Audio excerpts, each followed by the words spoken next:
Hello, New Westminster. Hello, Burnaby. And hello to folks right across the country. Peter Julian, Member of Parliament for New Westminster Burnaby, here on our Facebook Live as a COVID-19 update. And we have a very, very special guest tonight that I'll introduce in just a moment. The Mayor of the City of New Westminster, Mr. Jonathan Cote, good friend and an incredibly hardworking mayor. I wanted to start off by acknowledging we're in the traditional territory, unceded territory of the Cote First Nation and the Cote Salish peoples, and on whose land we live, work, learn, and play. And we thank the Cote First Nation for that. And because it is 7 o'clock, we in New Westminster have a tradition of saluting our frontline workers and saluting our first responders, perhaps this week more importantly than ever, not just because of COVID-19, but also because of the devastating fire that we've suffered this week. So I'll ask Mayor Cote to join me in a few moments of raising hell, making noise for our frontline workers and first responders.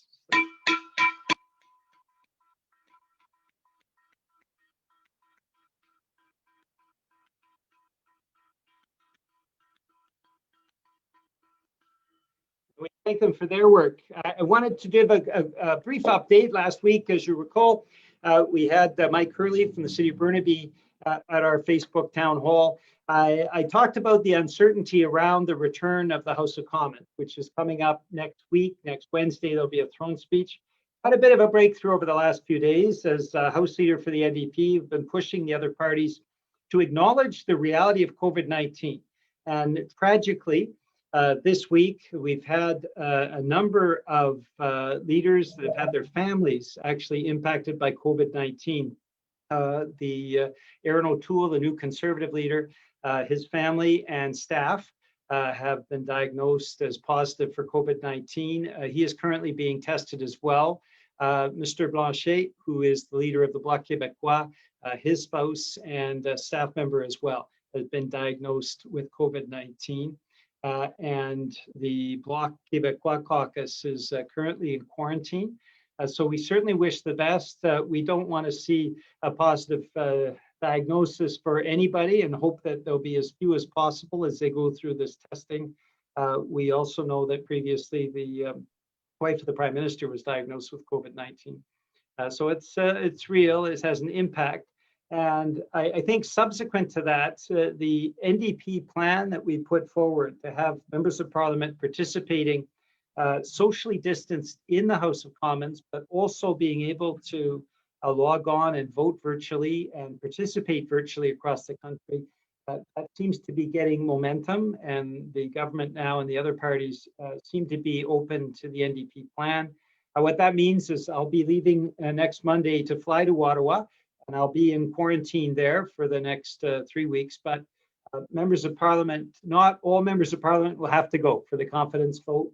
What we will see is members of Parliament staying away from Ottawa largely and participating fully in the full parliamentary life with the ability to vote, to raise procedural issues, to speak, and to participate in parliamentary life, which is the foundation of our democracy, from their offices or homes across the country. And I think this is good news because the idea of 338 MPs going across the country, some MPs hit 3 or 4 airports before they arrive in Ottawa. The opportunity, the chance of them actually provoking an outbreak of COVID-19 would have been very high. So this way we are mitigating, lowering the ability or the chances that members of Parliament start bringing COVID-19 from one part of the country to the other. We still don't know what is in the throne speech. We do not have a date for the budget, and we have not seen the legislation that will replace the emergency response benefit. I will be coming back to this issue a little bit later on in the broadcast, and I'll be coming back to some other issues as well that are purely federal. But to start off, I'd like to introduce my friend and incredibly hardworking mayor, Mayor Jonathan Cote.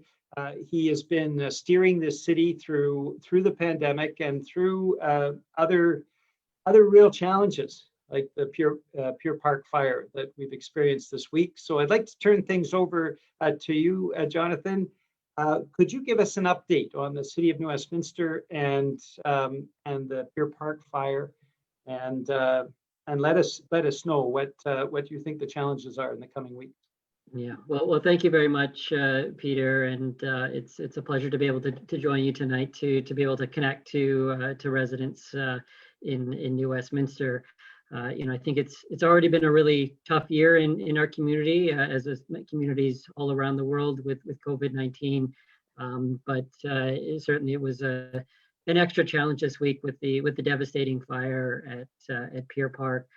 I was watching a movie on Sunday night when I started getting text messages inquiring about a fire on our waterfront, and the whole family went out to the balcony and could actually see the fire from our back balcony, which was really heartbreaking.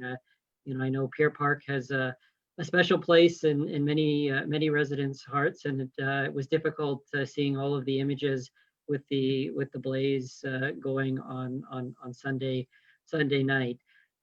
Thankfully, our fire service department, along with help from 4 other fire departments in the Metro Vancouver area, worked incredibly hard on the evening of Sunday night to really contain the fire to the old pier structure there, and prevent it from either moving anywhere up the hill or continuing along to the festival lawn and the concession area of the new part of Pier Park.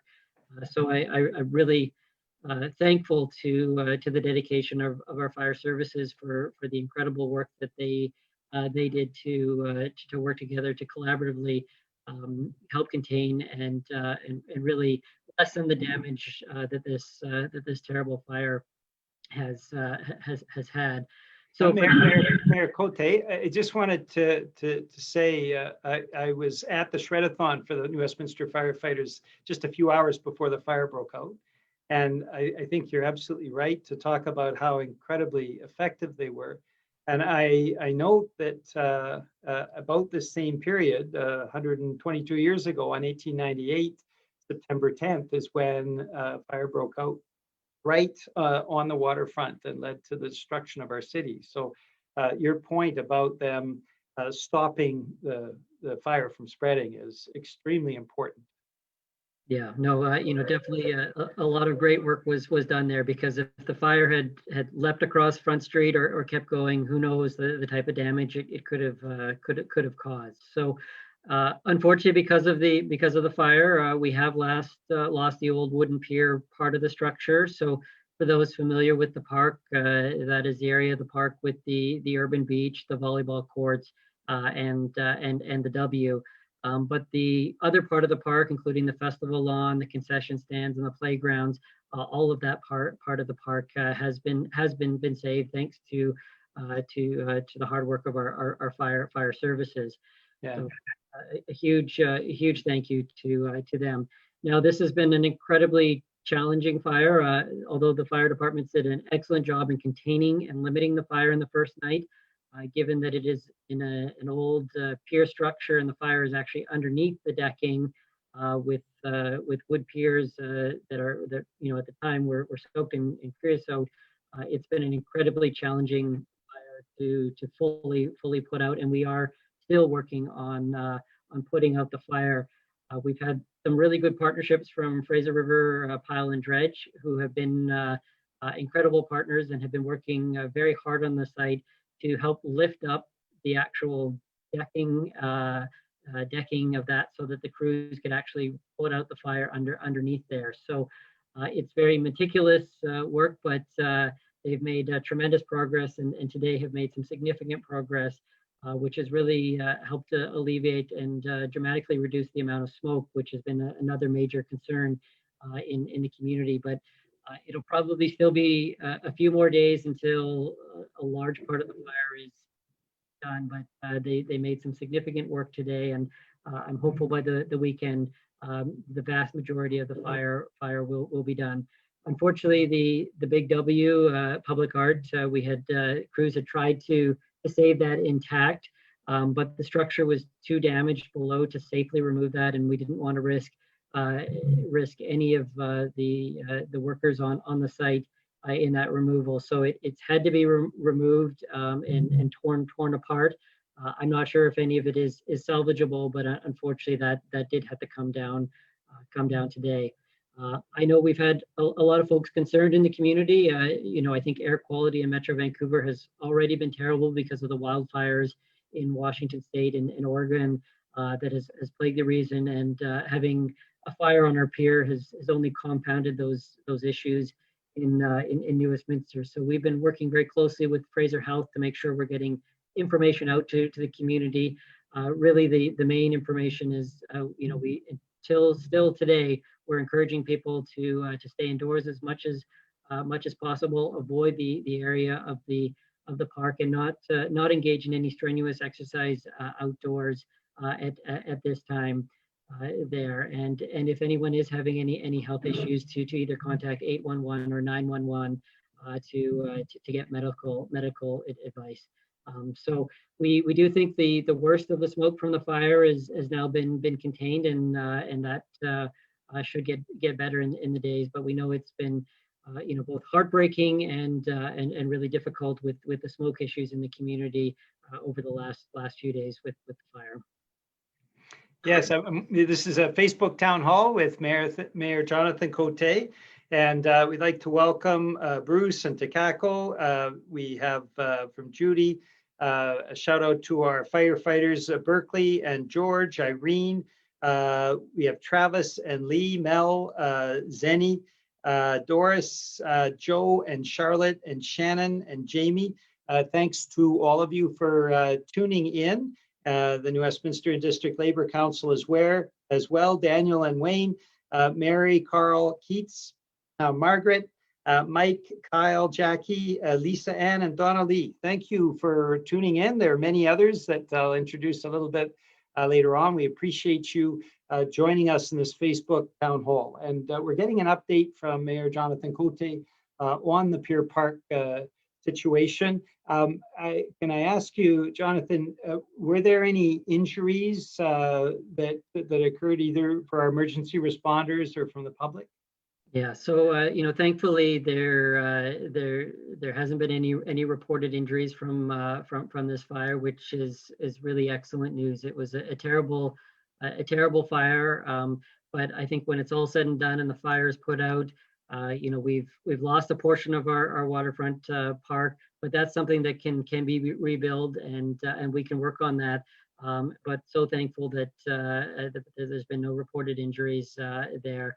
And right now it looks like, given that the fire is on its way out, we are definitely optimistic that it will remain that way. How do you think the phase in would be for the other part of the park, the use of Front Street Mews? At this point, do you have anything you can share with the public about? I mean, understandably, the fire's not out, so it's hard for you to say, but do you have a sense of when those things might happen? Yeah, so no doubt the fire has led to a number of the areas to be closed down. Front Street is still closed because it is a major point of the fire services point of contact with the park there. When we have a better sense of the fire coming to an end, and it won't be this week, it'll probably be next week, is when we would be able to reopen that. There is a portion of Front Street Mews that is a little bit different section with some commercial businesses that did reopen as a street frontage there today, my understanding. So there is a portion there, and it's clearly fenced off where we don't want pedestrians walking closer to the area of the fire. In terms of the portion of Pier Park that wasn't damaged, obviously, it's too early to tell when that will be reopened. But given that the new section of the park doesn't look like it has sustained much damage at all, I would anticipate once we have the fire fully under control and all the safety and health concerns have been alleviated, that part of the park would be able to reopen. I'd like to wish welcome to Usha and Sonia, Kaltar, Joanne, Jizzy as well, Devi. Thank you for joining us on this Facebook Live town hall. So this is obviously a blow to our city, and this compounds the problems that we've had with COVID-19. Can you give us a sense, Jonathan, of the state of the city, given all of these challenges that all have financial ramifications? It's been tough. I know you've been working 24/7, and so have the city councilors and the city administration to make sure that we're mitigating as much as possible of all of these impacts. But where are the challenges that you see for the city in the coming weeks and months? Yeah, well, I know definitely our focus this week has definitely turned to the fire and its impacts there. But we know this year we've gone through some tremendous challenges with COVID-19 and the impact there. So on a positive front, we are starting to see our city facilities reopen, and we've got new health protocols in terms of how our facilities are open. So many members would have seen the library come back open in August, and they will see through September and in October a number of our other recreation facilities start to slowly open in a phased and safe manner. So in some regards, we're trying to get back to a new normal in the community, but we're going to be taking a cautious approach. And as things develop, if things take a step in the worst direction with respect to the health concerns of COVID-19, we have plans obviously to step back in terms of the opening up of facilities. But we're hoping, if everything goes well, that we will slowly throughout the fall be able to integrate and open up more and more of our city services that have been impacted because of the closures that have happened because of COVID-19. And the best way for folks to be kept up to date, and we're hoping, there's concern obviously about a second wave. I mentioned earlier some of the political folks that are now impacted by COVID-19. It's been a dramatic increase in Alberta and Ontario and Quebec. In BC, there's been a less dramatic increase, but still concerning. So I understand completely that those decisions are going to have to be well thought out to make sure that we're not doing anything untoward to increase the transmission of the virus. What is the best way for folks to keep up to date with openings of facilities in the city so that they have a good sense of if things are reopening, when they're reopening, and what the conditions are, what the requirements are? Yeah, well, I think the best place, particularly if residents have access to online, is to actually go through the city's website, both the city's website and the Parks and Recreation website, because those are updated very regularly in terms of the latest of what's happening with our facilities and what the protocols are going to be in there. We're definitely trying to get information out to the local paper, the Record. So that is another source, particularly for those that may not have online access through our city page, but also just through their regular publication, trying to get as much information about how facilities will be planned to be reopened and what the new protocols will be. So do encourage residents, though, that do have online options to definitely look at the city's website and Parks and Rec, along with the social media channels, as that's where we'll be trying to get out as much information as possible so residents can know what's happening. I'm at the Facebook town hall with Jonathan Cote, Mayor of the City of New Westminster. I'd like to welcome Brianna, Jamie McAvoy, City Councilor, has joined us, Joji, Maureen, Patricia, and Nikki, and Joyce as well. Bob, people are joining us tonight. Thank you very much for logging in. We have a question from Maureen, and we've got a few more minutes with Mayor Jonathan Cote, so if you have a question, now is the time to send it. Maureen asks, I appreciate you're both working hard on the municipal level actions we can take to tackle the larger problem of climate change. We will continue to have more pandemics and natural disasters as that progresses. Jonathan, can you talk a bit about the city? And I know that you take climate change very seriously, so has the city. Can you talk a little bit more about those initiatives that the city of New Westminster has taken? Yeah, well, the city of New Westminster has identified climate change as one of our top priorities. And last year we adopted our 7 bold steps to address climate change locally here, and it really covered the breadth from everywhere from looking at sustainable transportation, how do we encourage more walking, cycling, and public transit in the community, to how do we improve the energy efficiency and reduce greenhouse gas emissions in our buildings and the heating systems, to our urban canopy and promoting a greater urban forest there. And those 7 bold steps are really our guiding point to the directions that we think are the most important things we can do as a local government to address this issue.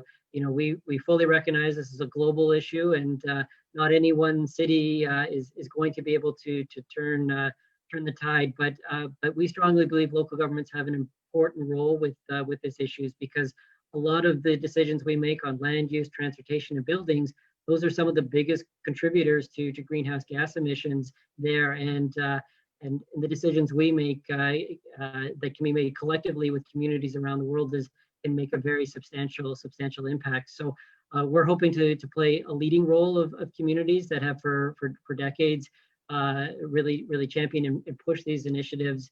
And it is definitely front and foremost. And even as we deal with the challenges of COVID-19, I think we've recognized that hasn't eliminated the challenges of climate change, and that has still been top of mind in the work that we're doing. And even the work we're doing with, say, Streets for People, which has been a major pilot project that's related to COVID-19, there's a connection with climate change to sustainable transportation in that work as well. Yes, and thank you for all of that work at the municipal level. And of course, New Westminster has inspired at the federal level, my work around the Green New Deal. So the Green New Deal, which is present now in about a dozen different countries, various levels of legislation, is sponsored in the Canadian Parliament by myself as Member of Parliament for New Westminster Burnaby, because that is what constituents raise consistently in forums that we've had, including with young people in New Westminster. So the Green New Deal is motion number 1. It is our way nationally to transition to a clean energy economy. Much of what New Westminster is doing at the city level, this would bring in at the national level. And for folks who are interested in learning more about my Green New Deal legislation, we'll get information in the comment section. You can also log on to my website at peterjulian.ca. And we continue to have other people joining us, Irene and Lyndon and Owen, Amanda, thank you very much, Tom and Soraya, Katie, Rakia, these are all folks who are joining us for this important Facebook town hall with Mayor Jonathan Cote. I'd like to turn a bit now, Jonathan, to the issue of transit. I know this is near and dear to your heart. You take a leadership role in the region around transit as chair of the Mayor's Council, and that means you play that leadership role in how our region will be defined in the decades to come. That's why you were asked to appear before the Federal Finance Committee this summer, and because of your transit expertise, but also because of your leadership among mayors nationally. And only a small number of mayors, 4 in the entire country, have been brought to the Federal Finance Committee. It's important to note for folks in New Westminster and Burnaby, Mayor Jonathan Cote from New Westminster, Mayor Mike Hurley from Burnaby, and a couple of mayors from back east. So of all the cities in the country that spoke to the Finance Committee about both the current situation with COVID-19 and coming out, Mayor Jonathan Cote was one of a very small number of mayors invited to make that testimony, which was very important. So what are the challenges around transit? And do you see now governments reacting the way they should to actually put in place the funding that's required for our transit systems, both in the short term, but also in the longer term?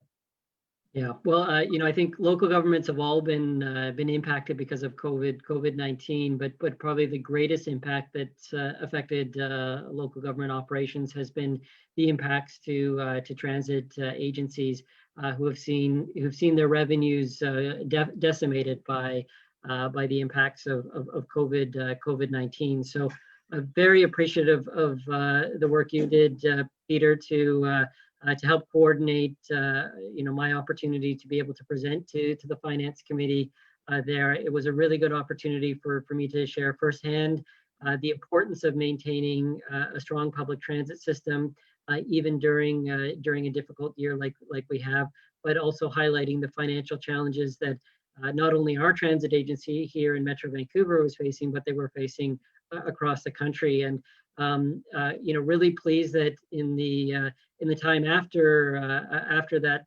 presentation, the federal government did respond and has made significant amounts of funding available to provinces to help specifically targeted towards assisting public transit agencies. So we know the provincial government of British Columbia had signed a member of understanding with TransLink and BC Transit that they were committed to working through our financial challenges in partnership with the federal government. And I'm expecting some announcements very soon on the details, but it is looking very positive in terms of the support that's going to help us get through not only this year, but also next year in terms of some of the funding challenges. So what that means to residents in Metro Vancouver is initially we were looking at a dire situation where we were having to look at cutting and reducing transit service across the region.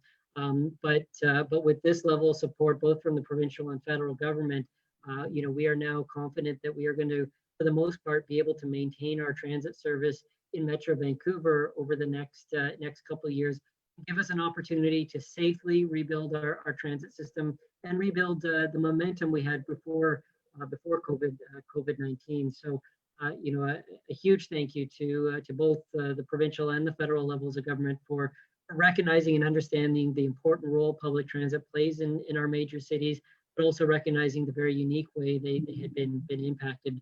And I think users of our transit system are definitely going to benefit by not seeing our transit service slashed over the next few years. And that's a large part of the agreements that have been worked on over the busy summer months. Yeah, thanks, Jonathan. And it's important to do that shout out. Thank you for doing that to Premier John Horgan and the government of British Columbia. I mean, in BC, we've had a lower curve than any other major province. There's been outstanding work done by local MLAs, including Judy Darcy in New Westminster, Raj Chauhan in Burnaby Edmonds and Kang, and so many others. We've got hardworking MLAs as well. And Premier John Horgan gets it and certainly provided a lot of leadership to put pressure on the federal government to actually provide that funding. That's extremely important. I'd like to welcome other people, Zahara, who's joined us as well, Suzuki. We are getting a lot of very positive comments I should share with you, Jonathan. Not too many questions, though. So I gather folks are feeling that you're answering questions very appropriately, and there are some people that have expressed the desire that we get more services in the city opening up soon, or they're hoping that will happen. Of course, that's dependent on COVID-19. We're getting a lot of kudos for you for your work in the city, and people certainly appreciate how tireless you've been for the city of New Westminster. So I mentioned earlier that I would be shifting back to the federal sphere after we have an opportunity to speak to Mayor Cote. What I guess I'd give you now, Jonathan, is if you want to take a few minutes just to talk about anything that residents of the city of New Westminster should be aware of, so that they get fully informed. We've had a lot of kudos for you coming tonight and providing the information. Is there anything else you'd like to share with us before you sign off and we go on to federal things? Yeah, well, thank you, Peter. I really appreciate you inviting me here tonight. It's been a good opportunity to talk to residents. I apologize. I wouldn't have, it was a lot lighter in this room when we started this conversation. I'm realizing the lighting is not the best anymore. But I think, just the final words, this has been a really difficult year for our community. And we know this week, particularly with the devastating fire, has been heartbreaking. But just encourage residents to as Dr. Bonnie Henry says, be calm, be kind. We are going to work our way through this. We are an incredibly resilient and strong community, and we will work through the challenges that are being presented to our community, and stay connected with the city. We're working hard to get information out about the work we're doing related to COVID-19. But also even information in partnership with Fraser Health about getting information out about concerns about the air quality. So stay connected with us as a city, and we're working hard to keep everyone informed and up to date. Mayor Jonathan Cote, thanks so much for being with us tonight. And keep safe and keep healthy, and please keep up your great work on behalf of the City of New Westminster and the residents. It's deeply appreciated. Okay, thanks, Peter. Well, as we leave, as Mayor Cote leaves us, we're going to go back purely to federal things. I did want to point out one of the things that I've been working on your behalf is to make sure that we have in place supports for the business community. So the issue of commercial rent relief is something that myself, as finance critic, and Gord Johns, who is our small business critic, have repeatedly pressed the finance minister and the government to take action on, to provide rent relief for commercial renters to ensure that our small businesses go through this pandemic and as many of them survive as possible. The initial program that was set up badly in my mind. It was set up having a very complicated process going through landlords. We have continued to press the government to actually put it in place so that tenants can apply directly as well. I've spoken to the new finance minister about this and have written her a letter as well, as Gord Johns has, and we will continue to press the government on this. The government budgeted a certain amount of money, only a third of it has been used, and many small businesses are going bankrupt. It doesn't make sense. So I have received a lot of inquiries from small businesses in New Westminster and Burnaby. I'm going to continue to work on your behalf so that we actually get that program right and it actually supports small businesses. That's the first point I wanted to bring to your attention. The second that I wanted to bring to your attention is the whole issue of what happens on September 27th. Now, as you recall from previous town halls, for those who've been watching or have watched reruns, the NDP and Jagmeet Singh pushed hard to have an emergency response benefit put into place. And then in June, when the government basically said we don't need this anymore, we forced the government on a confidence vote to renew the emergency response benefit through till September. That made a difference to about 20,000 people in New Westminster and Burnaby, in our community, in my riding, constituents, who would have been cut off at the end of June otherwise. But now the government has said that they want to transform the emergency response benefit into a series of programs. And they are saying that it would be comparable to what was in place before. Now, we have not seen the legislation, and I made a call to the government 2 weeks ago to call back Parliament early because Parliament comes back on the 23rd of September. On the 27th of September, the emergency response benefit ends. This is a type of brinkmanship that I find absolutely abhorrent for people that are struggling to put food on the table and keep a roof over their head. And what the government is saying is, well, they can wait until the last minute and then we'll let them know.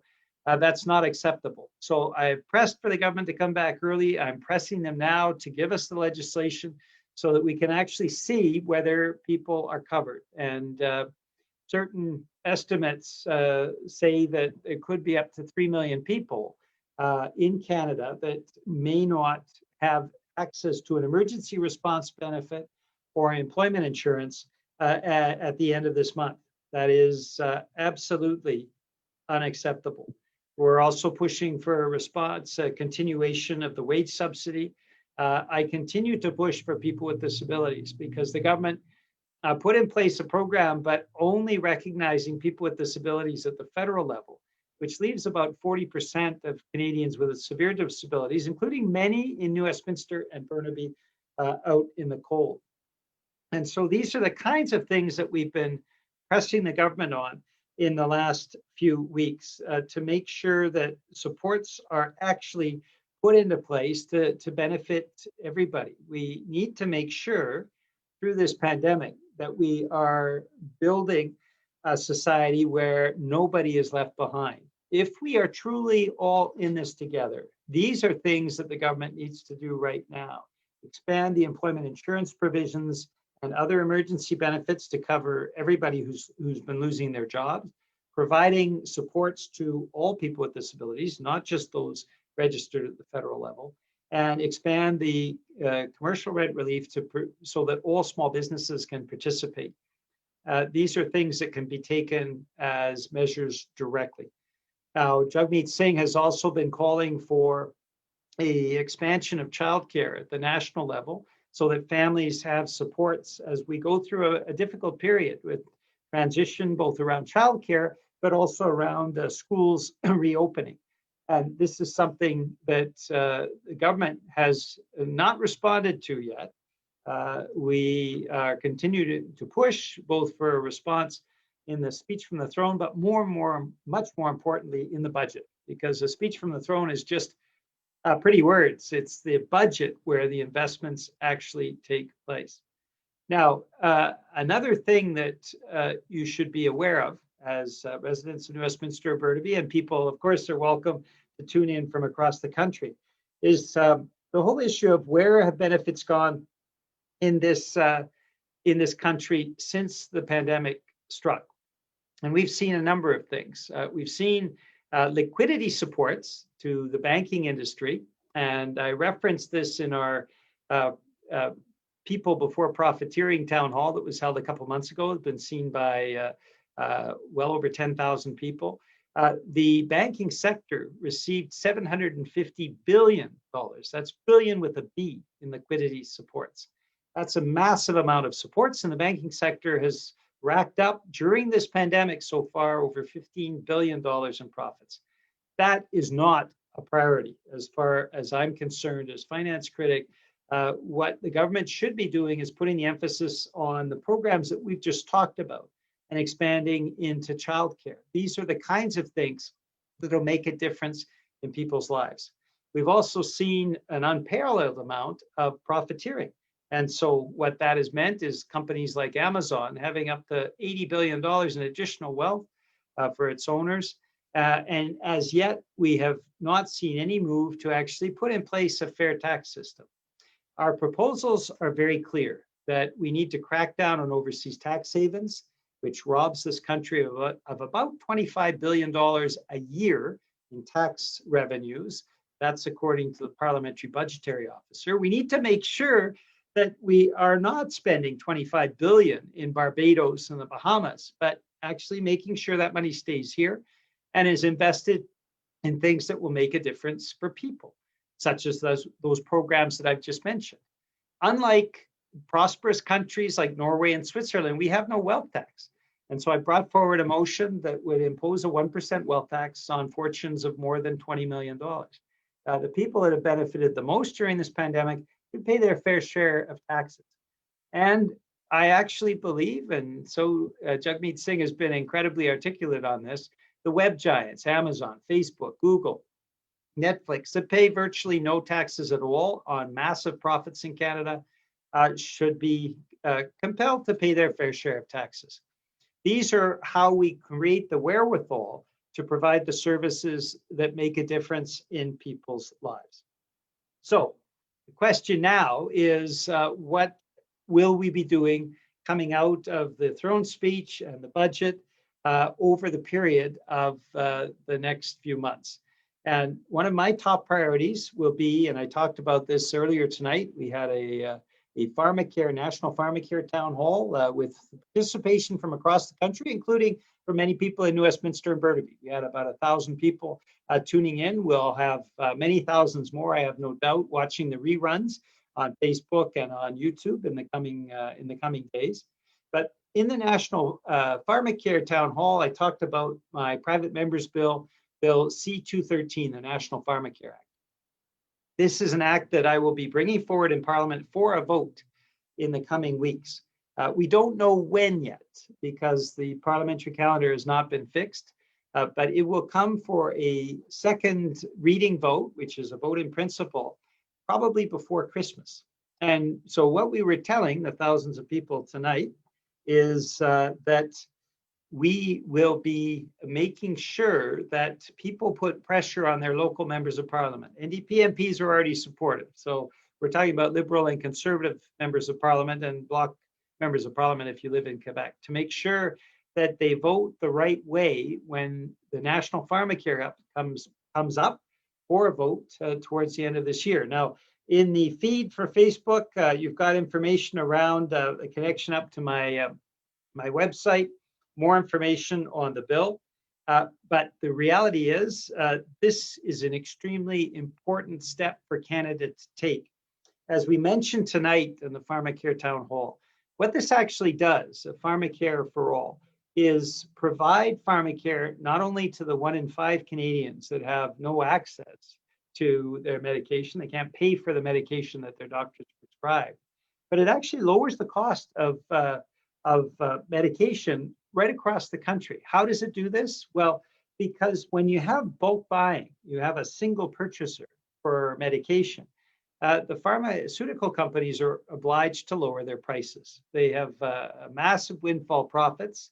And what this does is change the power equation from the pharmaceutical companies that are dealing with a lot of different plans, including private and public plans currently, to one national plan.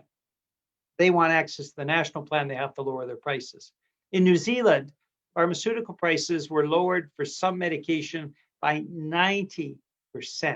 That's 90%, because of the bulk purchasing power that came from the New Zealand Pharmacare program. In Canada, it will be the same. And what that means is lower costs for families, lower costs for businesses, lower costs for everybody because of the reduction in price. Businesses who currently have to pay insurance programs for medication and drugs will actually save about $6 billion a year. This is an important point. Pharmacare is the same type of competitive advantage for our businesses that universal healthcare is.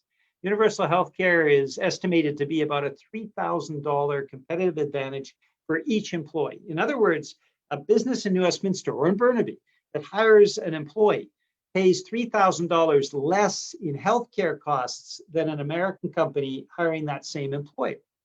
That employee in the United States, the company has to go out and pay for healthcare through the private system, and it's massively costly. In Canada, it's a $3,000 cost advantage. You add to that Pharmacare, which is about a $750 cost advantage per employee, and you can see it's a major competitive advantage for our companies as well. So it's win-win-win. It's a lower cost overall to all Canadians. It means all families can access the medication that they need. And it means that small businesses actually save money and provide a better level of benefits to their employees because it's paid for through a public plan rather than through a series of private plans. This is the kind of important watershed development that Tommy Douglas foresaw 50 years ago when he forced a minority parliament to bring in universal health care. Tommy Douglas, who was voted the greatest Canadian just a few years ago by Canadians from coast to coast to coast, believed that putting in place universal health care was the first step to bringing in place universal pharmacare. And like Jagmeet Singh, he believed that healthcare should be head to toe, include dental care, include long-term care, ensuring that we have high standards and ensuring We have home care as well across the country, a high standard of healthcare that we've seen in Scandinavian countries is much more cost effective and a much better quality of care.